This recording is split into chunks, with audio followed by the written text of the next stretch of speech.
नमस्कार, मैं रघुनाथ प्रसाद आज चर्चा कर रहा हूँ सामाजिक न्याय के पुरोधाओं में एक महत्वपूर्ण नाम मान्यवर कांसीराम जी की।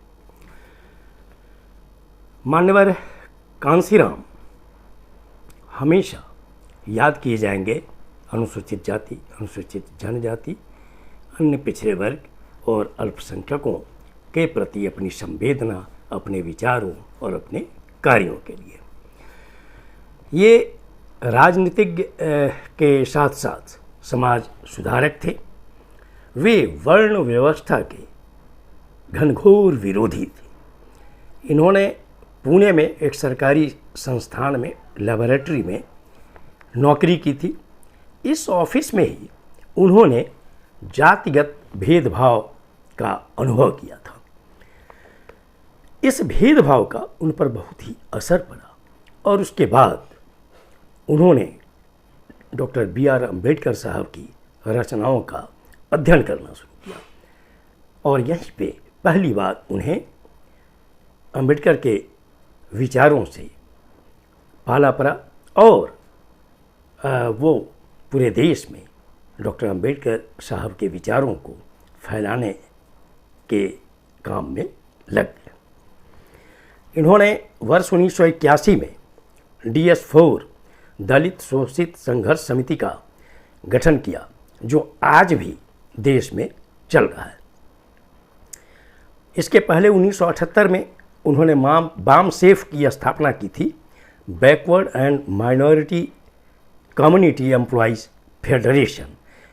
इनके बैकवर्ड की परिभाषा में था SC, ST, BC सभी एम्प्लॉइज। प्रारंभ में इन्होंने रिपब्लिकन पार्टी ऑफ इंडिया का समर्थन किया था, परंतु बाद में उन्होंने इस पार्टी से अपना समर्थन वापस ले लिया।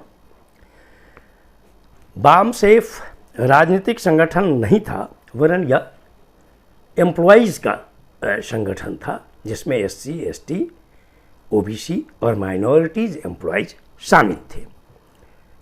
और इस संगठन का काम था डॉक्टर अम्बेडकर साहब के विचारों को पूरे देश में फैलाना और उसके प्रति जागृति पैदा करना।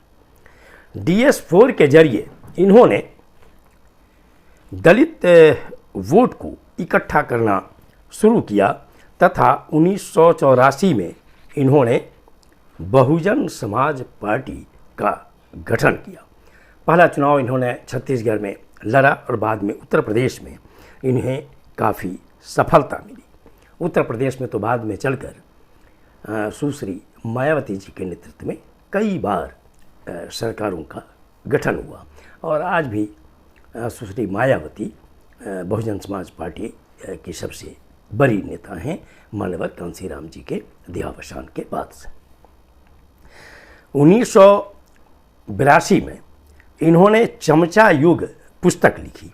उन्होंने इस पुस्तक में लिखा कि दलितों को अन्य दलों के साथ काम करके विचारधारा के साथ समझौता करने की बजाय समाज के विकास का काम करना चाहिए। जब इन्होंने BSP बनाया तो इन्होंने कहा कि हमारी पार्टी पहला चुनाव लड़ेगी हारने के लिए, दूसरा चुनाव इसलिए लड़ेगी कि पूरे देश के नज़र में ये पार्टी आ जाए, और तीसरा चुनाव वह जीतने के लिए लड़ेगी। और सच अगर पूछिए तो हुआ भी यही। ये लोकसभा के 2 बार सदस्य चुने गए। वर्ष 2006 ईस्वी में अपने अनुयायियों के साथ इन्होंने बौद्ध धर्म ग्रहण करने का फैसला लिया था, लेकिन दुखद यह रहा कि उनका देहावसान हो गया और ये कार्य जो उनकी मंशा थी वो नहीं हो पाया। इनका जो सबसे प्रमुख नारा था वो ये था कि जिनकी जितनी संख्या भारी उनकी उतनी हिस्सेदारी। ये जीवन भर नीली और सफ़ेद कमीज के अलावा शायद अन्य कलर के कपड़े में नहीं देखे गए। उन्होंने जब घर छोड़ा था तो फिर कभी वे घर नहीं लौटे।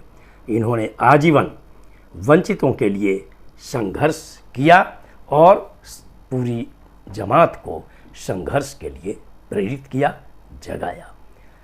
मान्यवर कांसीराम की जो मेहनत है, सच अगर पूछिए तो मंडल आयोग की भी जो अनुशंसा अन्य पिछड़े वर्गों के आरक्षण के लिए लागू हुई थी, उसमें भी इनका बहुत बड़ा योगदान है। और इसके लिए तो इन्होंने साइकिल यात्रा कर इन्होंने लोगों को जगाने का काम किया था।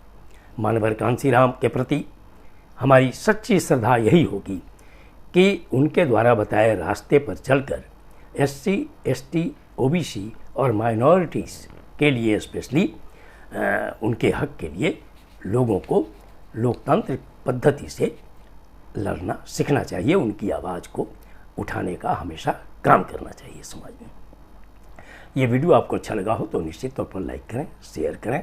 अब तक मेरे चैनल को आपने सब्सक्राइब नहीं किया, सब्सक्राइब करें, बेल आइकन को बस टच करें ताकि मेरे हर आने वाले वीडियो का नोटिफिकेशन आपको तुरंत मिल जाए। आप सभी लोगों के लिए शुभकामनाएं। धन्यवाद। जय हिंद।